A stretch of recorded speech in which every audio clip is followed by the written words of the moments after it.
उत्तर प्रदेश सरकार के अल्पसंख्यक और वक्फ मंत्री दानिश आजाद अंसारी ने ताजमहल पूर्वी गेट स्थित marble cottage and textile showroom का उद्घाटन किया। इस मौके पर राज्य अल्पसंख्यक आयोग के अध्यक्ष अशफाक सैफी, वक्फ बोर्ड विकास निगम के डायरेक्टर गुलाम मोहम्मद मौजूद रहे। मंत्री दानिश आजाद अंसारी ने मीडिया से रूबरू होते हुए सरकार की उपलब्धियां भी गिनाई। पार्टी का सदस्यता महाअभियान चल रहा है। आज उसी के निमित्त हम जनपद आगरा आए हैं और भारतीय जनता पार्टी विश्व की सबसे बड़ी लोकतांत्रिक पार्टी है और समाज के अंतिम पायदान पर खड़े व्यक्ति को उत्थान की तरफ जोड़ना ये हमारी पार्टी का लक्ष्य है।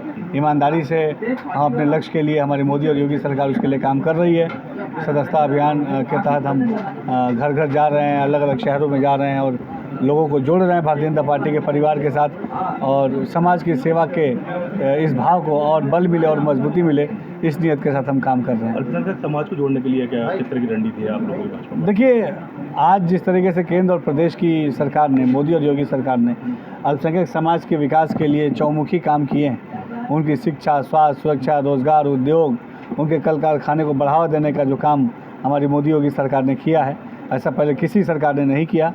स्किल डेवलपमेंट की बात हो, मदरसा आधुनिकीकरण की बात हो, अल्पसंख्यक बहुल क्षेत्रों में इंफ्रा डेवलपमेंट की बात हो, हमारे मुस्लिम बहनों को सशक्त करने की, शिक्षित करने की बात हो, हर कसौटी पे हमारी मोदी और योगी सरकार खरी उतरी है और आज मुसलमानों को ये पूरा भरोसा है कि उनके डेवलपमेंट के लिए हमारी डबल इंजन की सरकार ईमानदारी से काम कर रही है। वक्फ संपत्ति को लेकर केंद्र सरकार कानून लाना चाहती है और वहीं विपक्ष इसका विरोध कर रहा है। देखिए, वक्फ संशोधन अधिनियम ये पहली बार, सबसे बात तो ये समझने की ज़रूरत है कि ऐसा संशोधन पहली बार नहीं हो रहा।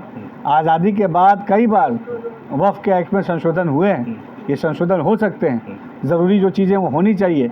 वक्फ का जो मसला है, वक्फ की संपत्तियाँ मुस्लिम समाज के डेवलपमेंट के लिए इस्तेमाल होनी चाहिए, लेकिन आम मुसलमानों की तरफ से ही हमेशा ये शिकायत आती थी कि वहाँ पे मुस्लिम समाज के डेवलपमेंट के लिए जो वक्फ की संपत्तियों का इस्तेमाल होना चाहिए, वक्फ की संपत्तियों पे स्कूल, कॉलेज, हॉस्पिटल खुलने चाहिए जिससे आम मुसलमानों को लाभ हो, ऐसा नहीं हो पा रहा है। इन्हीं चीज़ों को सुनिश्चित करने के नियत के साथ और वक्फ की संपत्तियों के विस्तार के लिए, उनके प्रॉपर हैंडलिंग के लिए, उनके जियो टैगिंग के लिए, उनके उसके रेवेन्यू को और बढ़ाने के लिए, इन तमाम चीज़ों के लिए वक्फ संशोधन अधिनियम 2024 बहुत ही ज़रूरी है। पूरे देश के साथ आगरा में भी बड़ी वक्फ संपत्तियाँ हैं जिस पर इस तरह के कब्जे हुए हैं। देखिए, वक्फ की संपत्तियों पर अवैध कब्जा नहीं होना चाहिए। वक्फ की संपत्ति मुस्लिम समाज के डेवलपमेंट के लिए इस्तेमाल होनी चाहिए, ये हमारी सरकार का मानना है और इस सोच को हम बल देने का काम कर रहे हैं। उनके खिलाफ भी कार्रवाई होगी अगर जांच होती है तो इस तरह की संपत्ति। देखिए, कहीं भी वक्फ की संपत्ति, अगर कहीं भी कोई अवैध कब्जा वक्फ की संपत्तियों पर कहीं है तो हम उसको कब्जा मुक्त कराएंगे और उसको मुस्लिम समाज के डेवलपमेंट के लिए इस्तेमाल करेंगे।